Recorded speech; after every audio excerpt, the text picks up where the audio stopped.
Samantala, hindi pa man nagsisimula ang bilateral exercises ng Philippine Navy at Estados Unidos sa Zambales kahapon, nagpakita na ang mga barko ng China.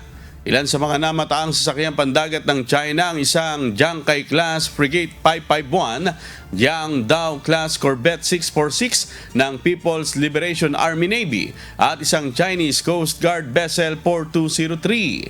Ang People's Liberation Army Navy 551 lumapit ng hanggang 3 to 4 nautical miles mula sa BRP Miguel Malbar, pero mas dumikit ito sa dalawang barko ng Philippine Coast Guard at magmaniobra sa likod ng isang PCG vessel. Tila binabantayan nito ang dalawang barko ng PCG na kasama sa pagsasanay. Nakabasid naman sa malayo ang isa pang PLA Navy vessel at ang Chinese Coast Guard vessel.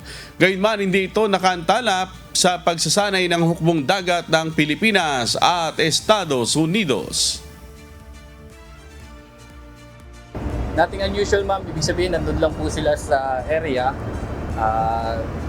Wala silang any activity na naka-interfere sa pag-conduct po natin ng exercise. We were able to execute the exercise as planned and successfully, ma'am.